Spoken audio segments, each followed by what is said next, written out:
Are you still dating? Are you still looking for the one that will complete you? Well, let's get back into my dating series because there's so many different levels to this, as I noted before in my dating series, which I'll list the playlist at the end of the video or link it down below. So now you somewhat have a relationship or you're contemplating on getting into a relationship. And now, from what I remember, is sorry, I had to check my mic is on because I do that a lot. Is this the 80-20 rule? Let's look into this. The what? The 80-20 rule. In most cases, in marriage, you're only going to get 80% of what you need. That's it. No more, no less. Most times, 80%. Now, here comes this woman offering 20%. Now, 20% looks real good when you ain't getting it. But the problem is you're going to leave 80 thinking you're getting something better, and you end up with 20. That makes perfect sense to me. Okay, so that was from Why Did I Get Married? Um, and I loved the first movie. I didn't like Why Did I Get Married to TOO. Only because the way it ended, though I believe that Janet Jackson gave a performance of a lifetime. She made me cry, and I was around the time that she lost her brother, so I understood that anger. But I didn't like the way it ended. So I never really get back into the first one, but the second one, but the first one, it clicked. It made sense. 80-20. Now, is it always 80-20? I mean, you can say, 70-30. It's never 50-50, I tell you that much. Other than more than 50% of marriages fail. But when he said the reasoning behind it, I got it. I got it. I did. And I appreciated that. And I wish that many of these relationships or situationships or whatever the hell you're in long term, you get that too. Because that might resolve a lot of the problems that people have or fall into when they look into cheating. Because they're not satisfied, because they're always looking for that 20% to fill that void, forgetting that the 80% is what really is the value of your relationship. And that goes for both men and women. I strongly believe that a lot of these marriages, and I am one of those that failed, so I can speak from experience. We didn't have our head on straight when we made the decision of who we were going to spend the rest of our lives with. Okay. I would admit when I'm wrong, and I was wrong. Now, on a rare occasion that two opposites really do attract and they are together long term, like I said, that's a rare occasion. But I do believe that in relationships, whether you're married or not, and you're long term, or you're looking to get married, or you're engaged, or whatever the hell you are in, there's certain aspects that you need to really come to terms with. And that is if you decide to want to have children or not. And if you do, how do you want to raise them? In what type of environment, religious or not, um, upbringing? Do you believe in helicopter parents? Do you believe in spanking or not? There's a lot of things that go on when you become together and you have a family. And that goes for pets as well. Do you want pets? Do you love pets?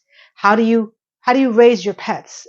It just there's so many little idiosyncrasies about relationship that people look over because they're so hot and heavy into the relationship that they think that nothing is going to spoil this. And that's not always true.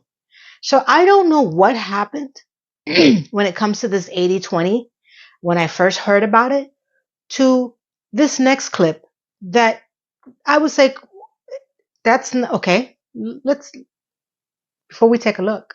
Hey, my name is Lena. Hey, and welcome to my channel. I hope that you find this video intriguing enough that you would want to subscribe, like, comment, hype, and become part of my crew, my gang, my beautiful community that I love so much to support me, no matter how much time I take off or not. And that this video makes you want to dive deeper in with me because I love to hear I love to read your comments. I love to understand where your mind is, how you feel about relationships, or any other type of video that you pick from my platform. Because like I said, I'm not a one niche type of girl, and I'm very complicated, and I have many different topics that may intrigue you. So meander around, take a look. And let's get back to what the hell happened to the 80-20 rule that we just saw, to now this is the 80-20 rule that's being thrown into the YouTube, TikToks, internets, Instagram stuff, that I'm like, why do we make things so freaking complicated? Let's take a look. Only 80% of women want the top 20% of men. Yes. You don't want someone who doesn't have their shit together. Right here, looking the way she does, a 2, and that's being generous. This is why men are frustrated. Listen, do 80% of women really only want to date the top 20% of men? I don't know. I wouldn't be able to give you any firsthand experience. I've been locked down. I've been off the market for 15 years. That's how long me and my wife have been together. That's almost a third of my life. That's crazy. But still, we're 10 years younger than the Fast and the Furious franchise, and I don't know what to do with that information. But here's what I do know. The top 20% of men, whatever metrics you are using for that, I do know that in that top 20%, there are not men who are in spaces, either online or physical spaces, where they complain about how they're not in the top 20% of men. Whatever metrics you're using, I would argue that part of being in the top 20% of men would include being a whole, self-realized person outside of dating, outside of being a relationship. That does not define you. When you're looking to date or be in a relationship, you're looking for someone who complements your life, not completes your life. So now 80-20 rule is more specific to 80% of the women are looking to date the top 20% of the men. Could you imagine if you are just a point down from that 20%? You'd be like, oh, just missed my opportunity to get what 80% of the women want me. Just by 1 point. You ever lose like a bet, or you ever lose like a test, and you just passed it, or you just failed it by 1 point and it pisses you off? This is how ridiculous this sounds to me. Now, the woman screaming about why would she not be with the top 20%, and then the man after stating that she's a 2%. We have now mathematically reduced people to percentages. Because I honestly don't know what 20% means. Because 20%, top 20% can mean something to everyone differently. You know, it could be, because, you know, we've seen some very wealthy people, not just men, but women, who maybe are not the most attractive without the money, get with these women who are either younger, mostly, not as affluent as they are, mostly, and that goes for men and women. And it's like, at that point, are you with this person because of the money? I need to ask. Viewers want to know. I don't know. You know, without the money, would they be less attractive? Probably. Sad to say. You know, and nothing I hear is personality. This is what I go back to saying. Listen, only because I've been through this road, I can tell you how I feel about what I think could be wrong in some relationships. I don't know all relationships, but a majority of them. We forget the most important rule, whether it's a percentage rule or rule, whatever it is. How do they treat you? And I'm not talking about love bombing. I am not talking about, you know, when all things are well and everything's hunky-dory and you're in the heat of the moment. Yeah. You know, I'm talking about the dark days. That to me is a true test of your relationship. When things are not going as well as you have both planned, maybe the money dried up. Maybe certain illnesses could make the sex not so nice, and you need to go and help them take care of that situation. There could be a number of things that you don't think about until it is presented to you. And the true test is, and this is a coining of the phrase, for better or for worse. And it doesn't relate to just marriages. When you're dating and you're just messing around, you're not looking for the better or worse. You're just looking for the better and have some fun. But when you are both, whether you're male or female, ready to settle down, you start to capture things that maybe you didn't think about before. I like the way she dressed when she was in the club, but I'm not sure if I want her dressing like that as my girlfriend or as my wife, vice versa. She was cute when, she was doing XYZ, and I thought that was hot, but do I want he or she, please understand, do I want this person to be the parent of my child? Can I tolerate this behavior long term? Because, what you see in front of you is just a snippet of the annoyances that you're going to have to contend with when you are together, cohabitating, engaged, marriage, long term. It could be little things that irk the crap out of you. And it's not a matter of putting it against them. It's a matter of having open dialogue. He may or she may not change, but at least both of you are aware that you've had this conversation and the person is actively deciding to be still that annoying. But you know what? That's the 20%. Because 80% of the time, everything else is working great. Because and I used 80-20 because that's what stuck with me. But again, it could be 70-30, it could be 60-40, it could be whatever it is. You start nitpicking and you start missing that X factor, which is, I'm going to say 20 for now. And it starts to nag at you, because you have not accepted the fact that there is a variance in what you should tolerate and what you shouldn't. If this person is giving you 80% satisfaction, let go of the freaking 20%. Have the conversation. That person may change, may try to change. That's great, but there's always going to be something that's going to set that person off, right? And you just say, you know what? It annoys me, but I'm all right with it. I get so much more out of this relationship than I can just let that go. It's when people can't let that go is when the marriages start to fail, relationships start to fail, cheating, breaking up, ghosting, all that other bullshit that happens. We make things so freaking complicated.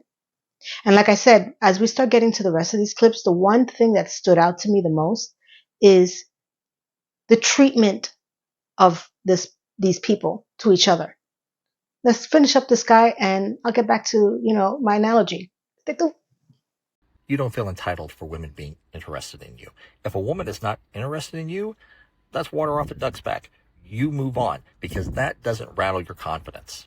Part of being in the top 20% is you don't make gross comments on a woman's appearance when she rejects you, or she just rejects the idea of you on social media. Nothing wounds a weak man's pride more than being rejected by a woman who he thinks she should feel grateful that he's giving her attention. And if I'm describing you, then no, you are not in the top 20% of men.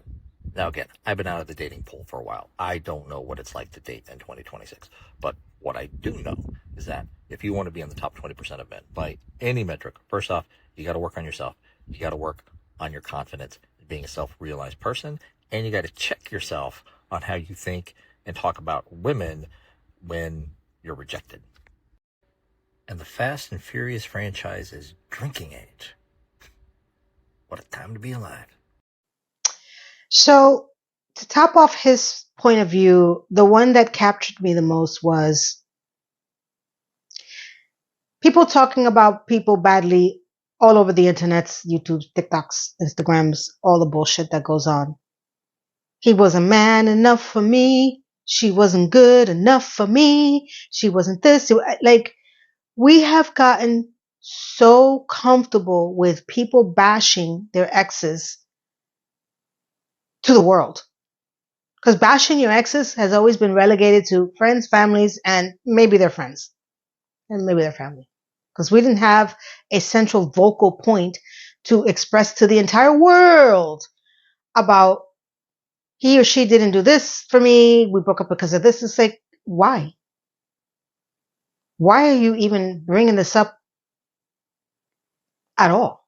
This is something that, unless he did something that was vehemently, let's say, attacking, violent, a cautionary tale, to be careful, scammer, those I understand.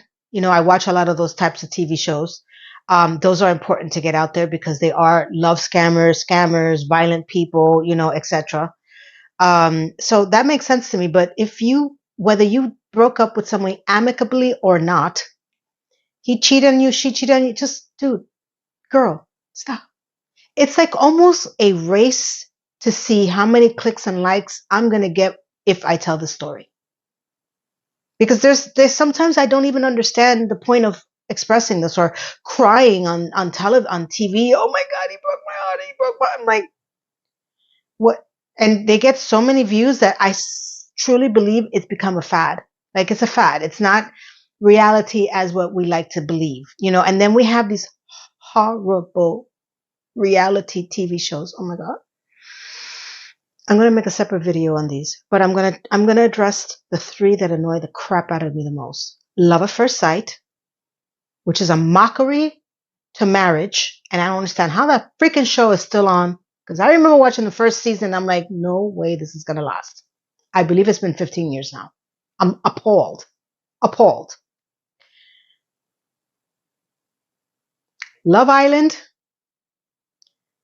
Love is Blind. I'm going to add one more to the mix. 90 Day Fiancé. We have that to look up to for our relationship goals. I'm going to make a separate video because it is appalling to me how we have taken this so nonchalantly. And it's a joke. It's now a game show. It's now a reality TV show. It's everything. I'm like, no wonder nobody can find anybody. And when you do find someone and you break up with them, it's like, Ali, oxen free, Ali, oxen free. We're going to talk about it all through the internet. Like, I don't even want, I have my own freaking problems. I got to listen to your BS. Now, let's look at from the perspective of the woman and this new 80-20 rule that was changed, unbeknownst to me, to now what we're going to listen to. Hear her out, and then let's come back and discuss. Well, I'll rant.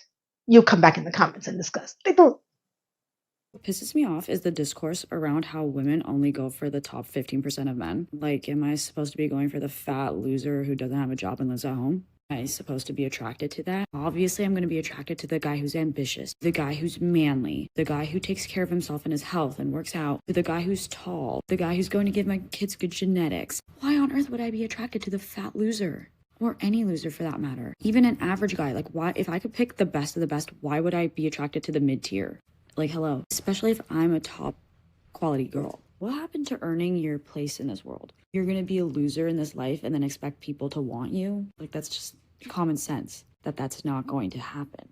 Like, if I was fat and ugly, I would not be surprised that men are not going for me and instead they want the girls who are fit and beautiful. Like, I didn't earn to be on their level. I didn't earn to be wanted like that. So maybe instead of complaining that women only want the top 15%, work on becoming top 15% or somewhere near that number instead of sitting at home being a loser, trying to be a little victim.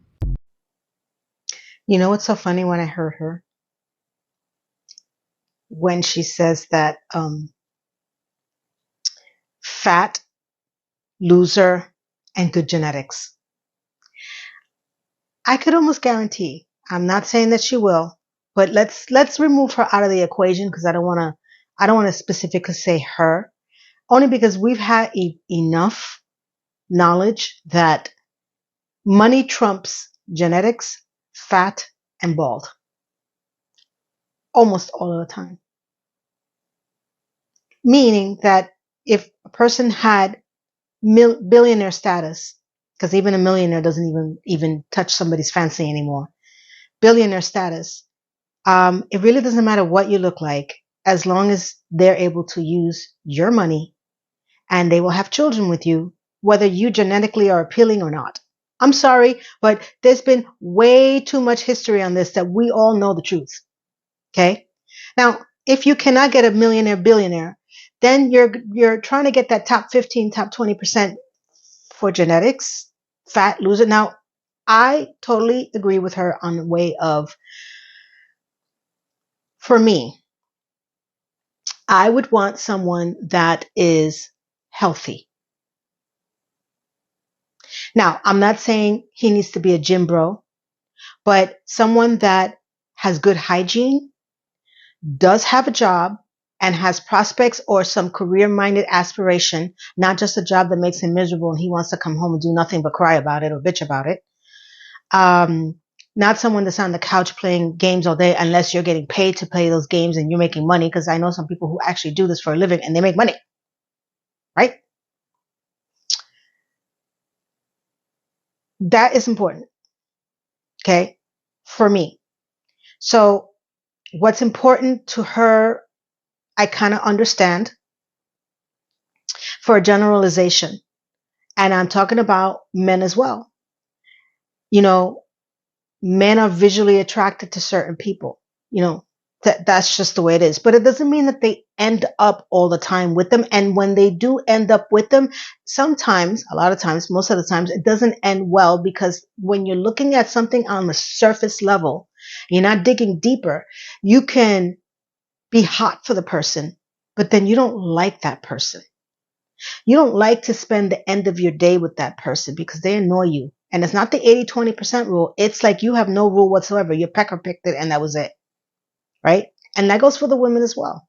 We're just as annoying too. And we have our expectations. Like, I can love you, but do I like you? Do I like your political point of view, your religious point of view, how you treat your mother and your father, your parents, your grandparents, your nephews and nieces, if you're blessed to have those, and if you're not blessed to have them, you know, how do you treat your friends? You know, who is the people in your family? Like, not blood is always family, right?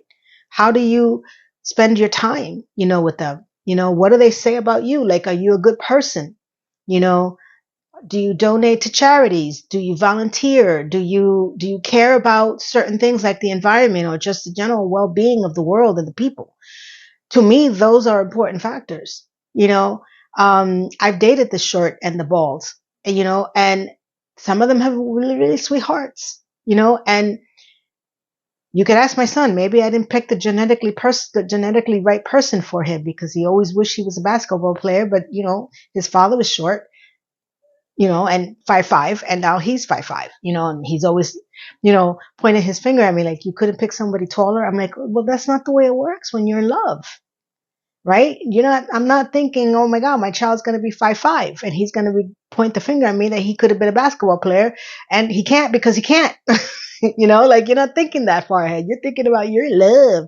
Now, was I an idiot? Yeah, of course, but I don't regret it because I have my beautiful boy.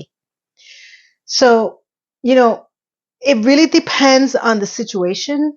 And for me, what I found striking is that, how about the way he treats not just you, but others? Is that come into the equation at all in your 80-20, or, you know, your 15% or top 15%, and you think that you're top 15%? And do you honestly believe that these top 20, top 15% are online? They're out there meeting the top 15% of women. They're not online. They don't have time to be online. They're yachting. They're canoodling. They're you know, they're looking at the models. You know, they're looking at all these beautiful women that, you know, are not online. You know, they're in front of them. They don't need online, you know, to be there. And what else is considered into this percentage? You know, do you cap it off at making $200,000? You know, and then after that you're screwed. Like, I don't understand. And there's rules different for every person. I get that. And I can only express that my rule for me is the emotional part, is the kindness of heart, is all the things that I just iterated prior to this.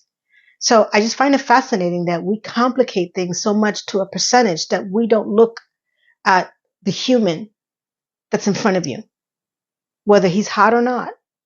What else does he bring to the table, even if he's hot or not? So let's take a look at this next one because it gets more interesting. Okay. I hope that you're enjoying this. And if you are, subscribe and stay tuned. 80% of men are deemed unattractive by women online, on Hinge, Bumble, Tinder, seeking arrangements, whatever the on dating. Top 10% of men on Tinder are getting 63% of the right swipes, and I believe the top 20% were getting it's like something like 78 or 80% of the right swipes. The top 20% were getting 80% of the right swipes on Tinder. The mistake is that we call this the Pareto principle or the 80-20 rule, right? So the mistake is to think this is that 20% of guys are fucking 80% of the women. No, that's not it. 100% of women want to get with the top 20% of guys.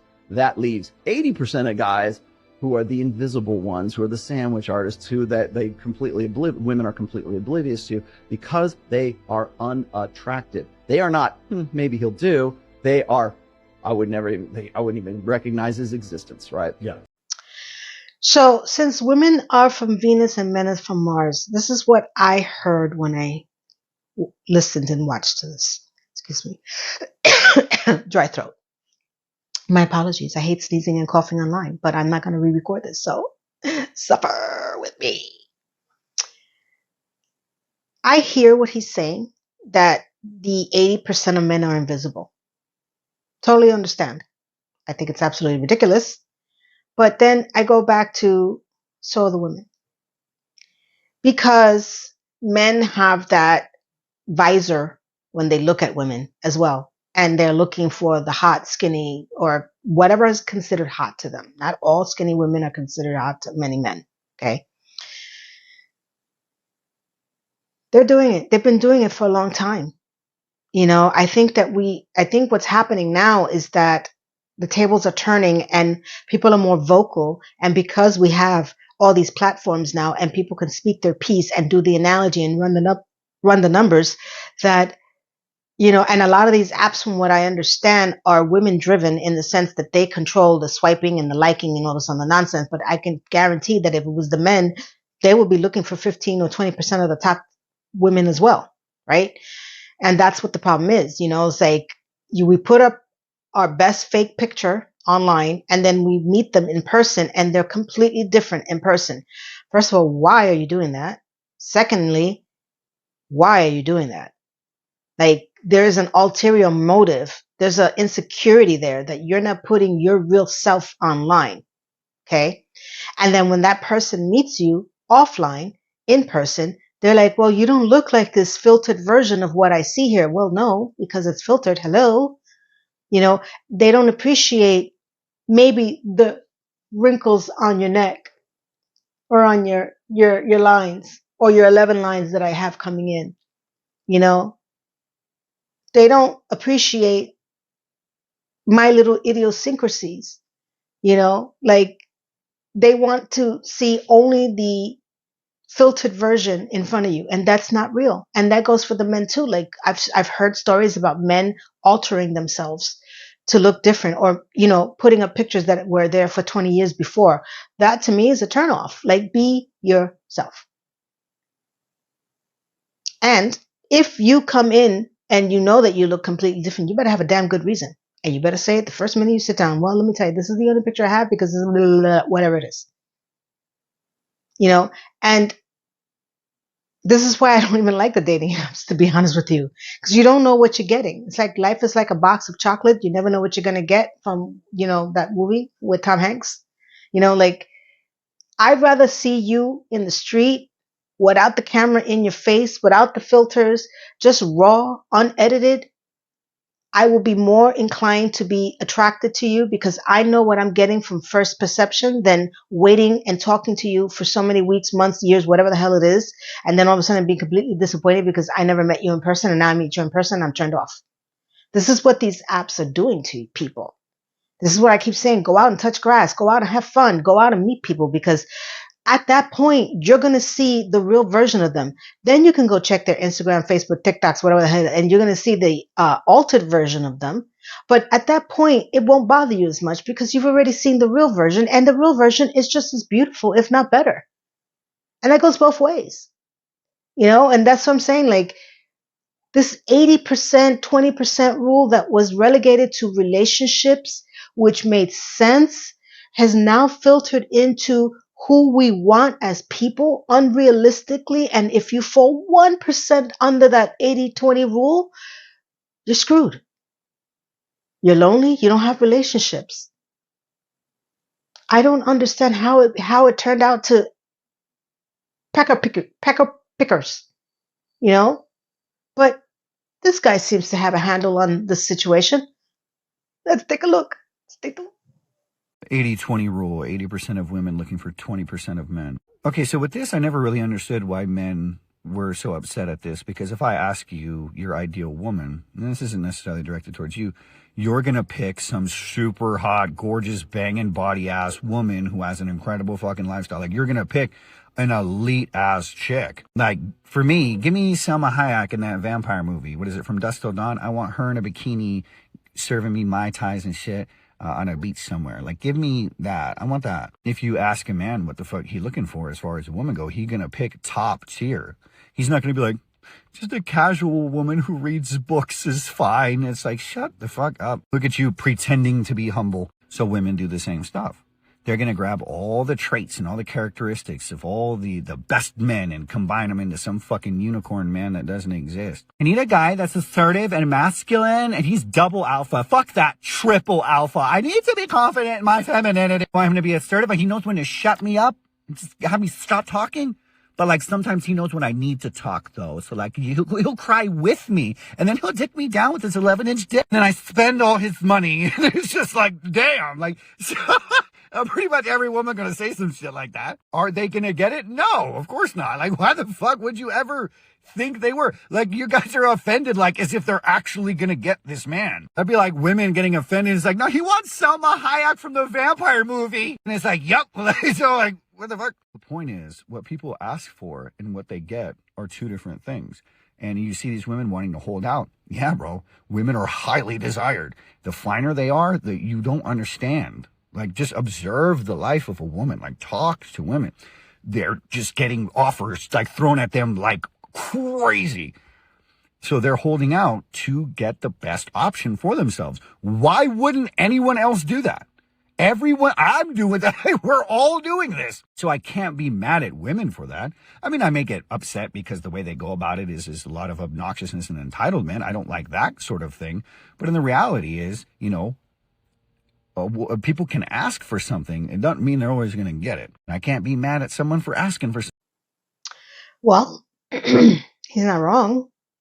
You can ask for whatever you want. What you get is another story. And how long you hold out is the issue for both sides. Because men are not doing too well out there because they're the 80% that the women don't want.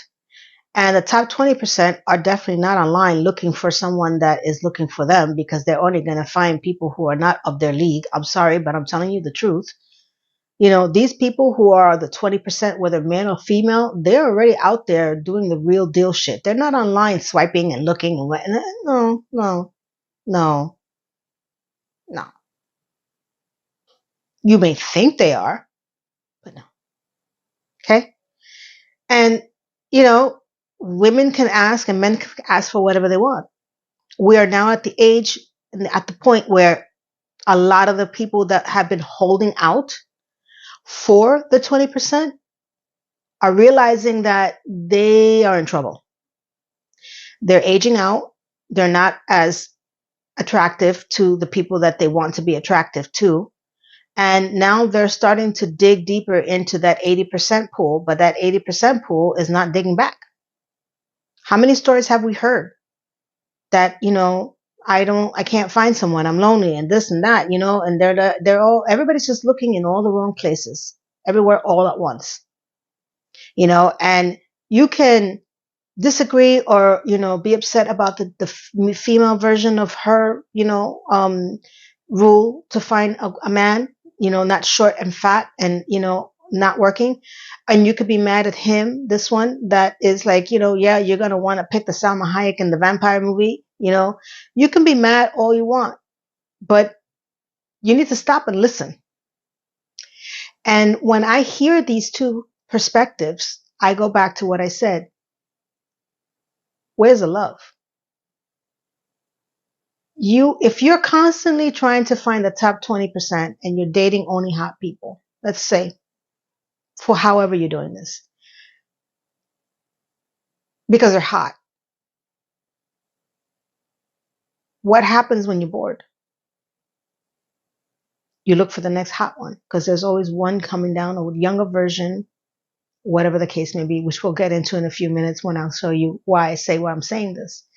If you're not looking for the value in the person, you're only going to feed one side of your beast, and your beast is constantly going to need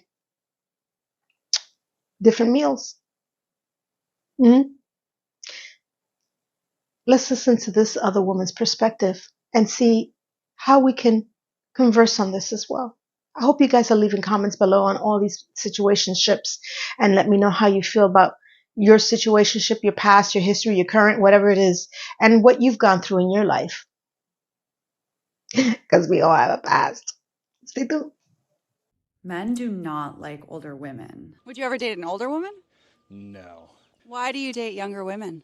Less trauma. Perfect age for me is 30 to 40. How old are you? I'm 62. What's your age range? Damn, this is going to be on TV. That's pretty serious stuff. I get a lot of action from younger women, that's all. Through my interviews, I've discovered a shocking amount of ageism. Women age differently. What age women do you date? 23 to 33. How old are you? I'll be 53 this year. What kind of girls do you like? Young blondes, under 29. How old was your last girlfriend? About 30. How old are you? 67. Men don't even like women their own age. What's up with the younger women, older man thing? Well, for me, a lot of it's the looks. Women your age, you don't think that look that good? I'll be honest, not a lot of them. Do you date women your own age? No. I'm not attracted to them. And women your own age, still not good? All the ones my age who are really good have been taken. Why are there so many misconceptions about women being not sexy anymore after puberty? They're usually a lot younger than I am. How much younger is a lot? 15, 20 years? Yeah, my What's the biggest gap is 19 years. Okay. And how old are you? I'm 66. What's the biggest age gap you've ever had? 33 years. Do you know what's so crazy to me about this whole part? I don't know how many people she actually had to go through to find these specific people, because she found them and she got them to talk online. That's awfully specific. And this is the men's side. And I beg to wonder, how do the females feel? Because it's very interesting that we women will date older, obviously. And then we try to date younger. And we have women who have done this. They do. But these men, which some of the age gaps, if you heard them, were horrendous. They won't date because they don't look good, or there's like a 30-year gap and there's a 19, like, listen, I'm not the prettiest woman. Okay. I'm 56. I'm aging.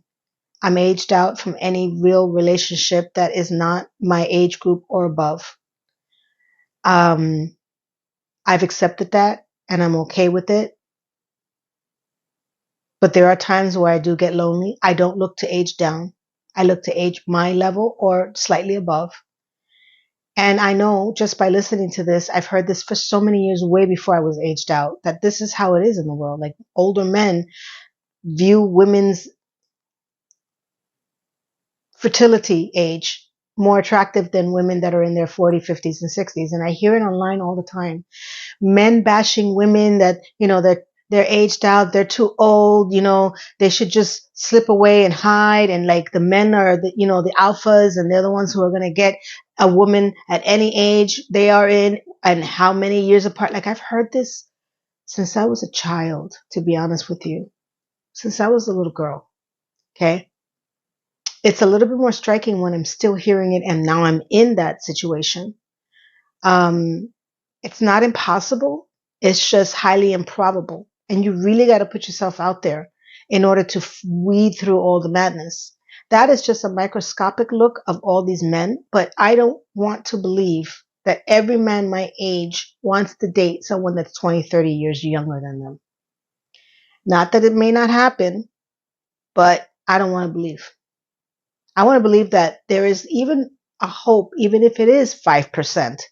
And I'm not in that group because I'll never find him, that they find people that is their age or a little above. Like, I can find older men attractive, but not necessarily want to date them. Like, the guy that plays in SVU, Elliot. I'll put his picture up here. I found him attractive when he was on the show originally and he was younger, and I find him even more attractive as he's gotten older and more physique and more, I don't know, chiseled, like strong. I like strong arms. I like strong arms on a man. I like someone that is a protector, right? But I won't necessarily date him, if that makes sense. This guy over here, I'll put his picture up. I always forget his name. When I saw him in Red One with The Rock, he played Santa Claus. I'm like, whoa, that's a gilf. Like, that impressed me. But I won't necessarily want to date him. There's a couple of older men, and because they're older than I am, right? They're boomers, right? So they could be in their 70s and 80s at this point, 70s, high 60s. I still, I would love to meet someone that's of my age group, to have the commonality of being Gen X, and appreciating how far we have come all this time growing up. I would love to have that type of repertoire with someone and have fun with it, and think about all the fun things that happen and not so fun things that happen, and how did that person, handle Gen X, situationships, but I know I won't. And I have to be okay with this. I have to find other things that move me, that entertain me, that fill my time. Because if I sit here and I, waddle over, oh my God, I'm so old, and this guy on the internet is saying that I'm old and I'm ugly and that I'm never going to find someone, I will lose my mind. I will. That's sad. And if I end up dying alone, in the sense that I'm not having a relationship, I've had my time. I had good times. I had relationships. I did the things that I needed to do. I had a child. I got married. I did all the staple things. And now it's my time to go out there and learn from others, teach, express myself, try to guide people. Hopefully, someone will listen to this and say, you know what? I can do better. Like if I reach out to one person that's younger than I am and really resonates for what I'm saying, and stop trying to do all these crazy things that these people are doing and look inward to the person instead of the outward that they're portraying to you, and you wind up in a happy, loving relationship, bingo, bango, chicken, winner, dinner. I think that's how it goes. I'll be happy. And if you drop a comment below, even if it's 2 years from now and I'm around, that will make me happy. Because I don't think a lot of people are happy. I think that they're listening to all these TikTokers and all these videos and all these people shaming them for not being the top 20% and not looking inward to the person that you're interested in, vice versa, that you got to be hot, you got to be this, and then all of a sudden they wake up and they're 40 and they're like, fuck my life. Now I got to turn back time and try to, wheel my way into a relationship that I may not be 100% happy, but I've already wasted my years trying to find the top 20%. Now I got to dig down and maybe top 10% is done. Now I need to dig down. What can I say? You could end up that way. Now let's take a look at this guy. He's an attorney. I do follow him, and I found this to be interesting because I did notice something when I was in Miami. Let's take a look. Stay tuned. Listen, I'm a 53-year-old man, and if you read the comments on my videos, like, it's shocking to me how many women are like gaga over me. And trust me, it's not looks. It's the fact that I look like a serious person. Like, I wear a suit. Like, you know how many 53-year-old men are running around in hoodies? Yep. Like, but listen, it's fine, but the truth is there is something about old school masculinity that is very appealing to women because this suit is a statement. I'm put together. I take this seriously.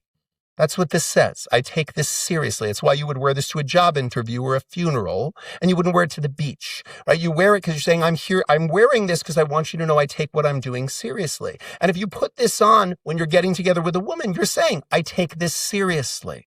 I take the world seriously. I take my place in it seriously. So I think the combination of, again, because I don't think it's a mystery or controversial to say that every man wants a good girl who's only bad for him, and every woman wants a bad boy who's only good for her, right? So the combination of a suit and sleeves of tattoos, it's not shocking that women would find that attractive. It's Clark Kent, Superman, rolled into the one thing. So I don't know why we're not saying to young men, again, like, this is what we should be focusing on, is the mission, becoming the best version of yourself, cleaning yourself up, putting yourself together, and saying to women, listen, you've always been the gatekeepers of sex. You always have been. So you have to start taking that role seriously, and you have to start holding men to some kind of a standard. And I'm sure that I'll get pilloried by people in the red pill space and the manosphere who are going to say, oh, well, men have to accommodate themselves to women.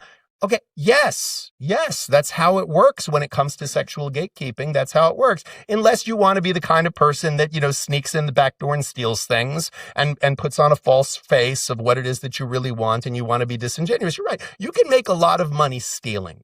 You can make a lot of money in a grift. Should you be proud of that? I don't think so. Yeah. So I do find him attractive. I didn't know he was 53. To be honest, I thought he was older. He's actually younger than I am. I do follow him on YouTube, though he has announced recently or a couple of months ago that he stopped making these YouTube videos. He's a divorce lawyer. Has some very interesting perspectives, but I picked this one because of the hygiene that I told you about.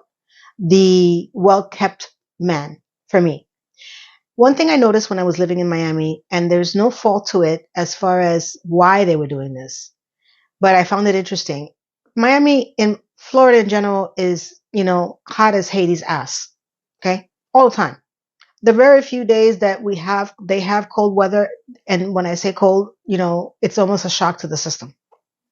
So a lot of the men, especially where I was working, never dressed up, right? They never had full suits, ties. They always had the shirt buttoned down, with the cuffs up and, crazy pants or whatever and loafers with no socks because it's 400 degrees and I get it. But we were still in an office. So I wouldn't say business casual because I can see business casual as to be attractive as well. But the only people that I noticed that had full on suits would be people that would come to visit us, like people from the banks. Like, I think if you're working in a bank, you have to go in a suit, whether it's 400 degrees or minus 400 degrees. There's certain industries that business casual or loafers are just not acceptable. And I say that because it was very striking to me because I'm very accustomed to being a New Yorker. And for the most part, when you're working downtown, men are in suits, right? It's only casual, whatever day they pick, that they're not in suits. So coming from New York, going from an office corporate environment to an office corporate environment in Miami, I was pretty shocked. I was like, whoa. I did understand, but when someone did wear a suit and had, a shaved face, well-kept groomed hair, I was immediately drawn to that person. I would spend hours talking to them. And I didn't realize that until I came back here and I was like, yeah, I missed that. Now I would love a man in a good, comfortable jogger set, on an appropriate day, like, whatever day that is. But there's just something about a man that wears a suit and a tie, well kept, well groomed, that draws me to him. And it doesn't mean that I'm attracted to them. I just feel that I like to know who they are. It's kind of funny. It's funny because I spent 15 years in Miami, and every day I go into the office, and I pretty much knew who these guys were. And sometimes you are who you dress. If you're a slumpadink, then you probably have a slumpadink attitude. Sorry, but I have the right to say that because I dealt with that. Now it doesn't mean that every man in a 3-piece suit is not a slumpadink on the inside either. It's just that it draws me to talk to them and just to get to know them a little bit more. And I can give that away to the people in New York, the men in New York, when I was working down, especially in Wall Street.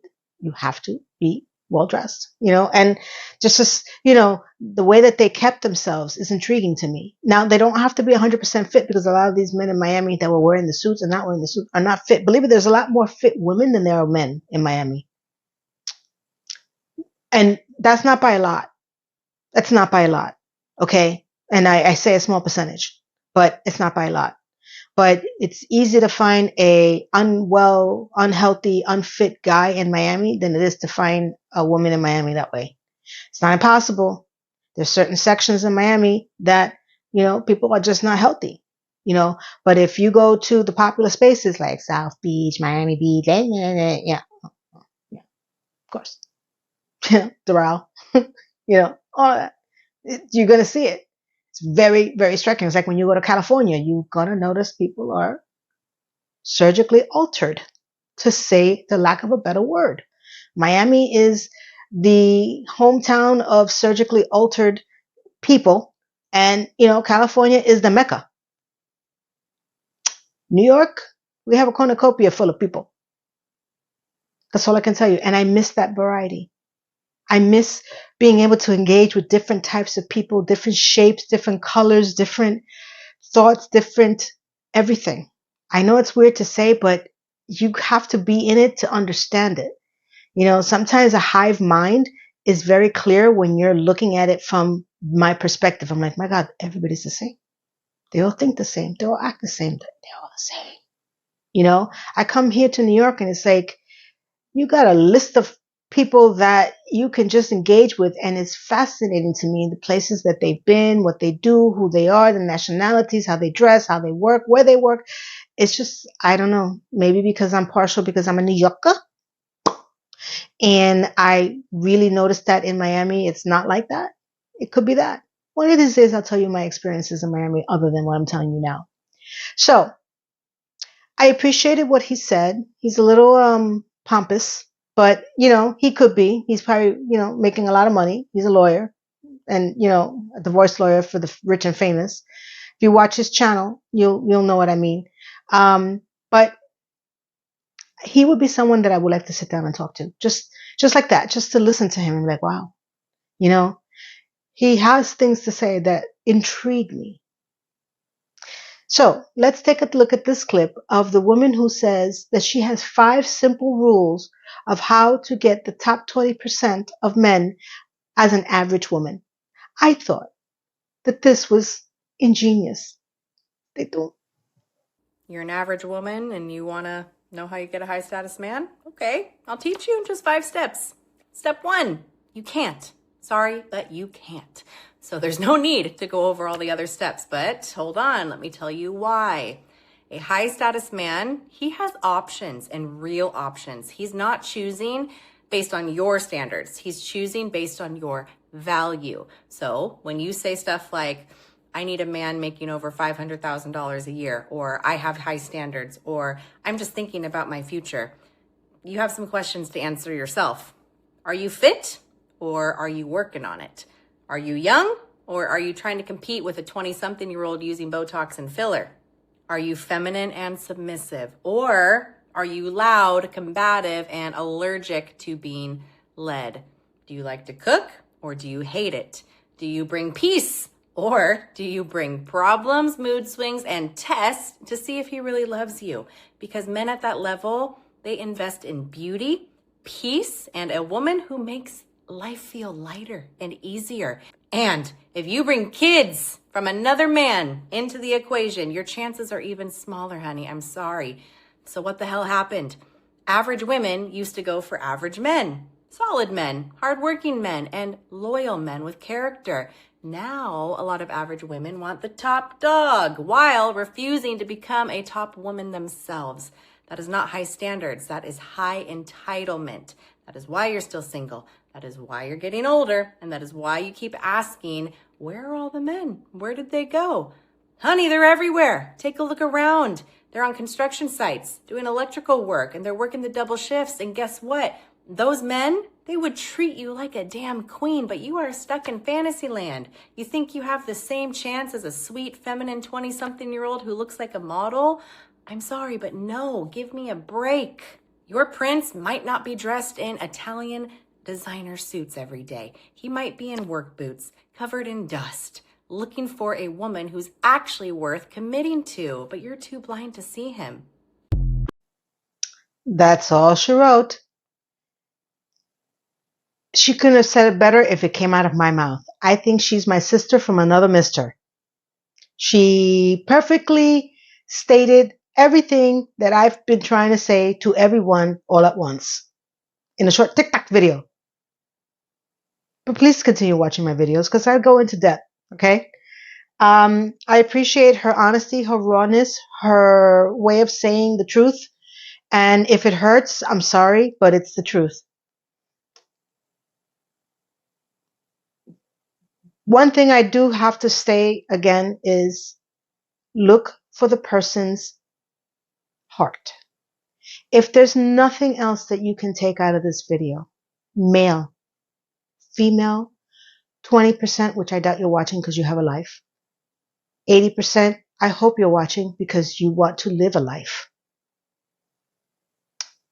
Look for kindness in the small ways. How do they treat waiters and waitresses when they go out with you? Do they open the door for you? Do they hold out your chair? I know it's old-fashioned, but believe it or not, it's important. Do they talk kindly about their parents? Do they not talk about their ex? And if they do, in not a derogatory way, hopefully you're not talking about your exes on your dates. Not until you're at least in a relationship. How do they keep themselves? Do they have clean hands, nails? Nails to me, clean hands. You know, you could be a hard blue-collar worker, but you can take time to go get a manicure, you know, for a date. Not all the time, but, you know. Do they actively call you and text you and not love bomb you, but want more FaceTime with you, in-person time with you, looking for ways to spend little moments with you, not just quick texts and, you know, I love you and you're beautiful and Janet and your name is Sarah.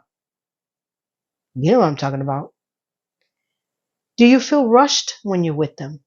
Do they make you feel like you're on a timer? Do they have their phone on the table and they're constantly looking at it, or on them and they're constantly getting dinged and you're like, are we on a date, or you're just, you know, I'm a placeholder for you? It's not about the way they spend, the amount of money they spend on you. It's how do they spend it on you? And do you reciprocate as a woman? Do you offer to pay the tip? Do you offer to split something? An ice cream could be something simple, something that's harmonious and gentle that will make this man feel like, you know what, she's a kind person. Do you look for ways to save money on dates and have adventures instead of extravagant dates? Let's go here, let's go there, something that doesn't cost $400. What are your interests in movies, books, if you have them? How were they raised? These are all questions and conversations you should be having with people that are genuine. And it could be in that 80% pool. But in that 80% pool, you'd be amazed how many amazing, beautiful people are in there. And that top 20% is going back to the 80-20 rule, the original one. In relationships, you only get 80%. And the 20%, you're just going to have to accept that you're not going to get. Otherwise, you're never going to be happy. And that's how I view people trying to get the 20%. It's like, are you going to be happy? So I hope this made sense to you. I hope this brought some sort of clarity, some sort of understanding. And I hope that you go out there, even if it's just one person, that I was able to change your mind or make you look twice before you leap, that this resonated with you. And that goes for the men as well. Don't always think that just because a woman is in the 80% pool, that she is not attractive in other ways. I hope. So, stay tuned for more videos. I'm going to dig deeper into this dating because once you get a date, what happens afterwards when you're married? There's so many things that happen. So look forward to those and many, many, many more. I hope that you all enjoyed this video and you decide to comment, like, share, hype. And for anyone who's still on the fence for joining my crew, my club, my community, I hope that you decide to, because I would love to have you join and be subscribed so you don't miss out on any of my videos. And for the ones who have always been there for me, my ride or dies, thank you to everyone, but to you especially. And you know who's yours, okay? Because you always comment, you always come in, you always watch, and I cannot express the amount of love and joy that it brings me. And I'm trying to wrap up these videos more faster. I figured out my new phone. I don't know if I'm going to keep her. Haven't named her yet. You know what happens when you name them is that you decide to keep them. I haven't named my phone yet. So I haven't decided if I'm going to keep her, but it took me a week to figure out how to record videos. Please don't ask, because I will not tell you, because it's embarrassing.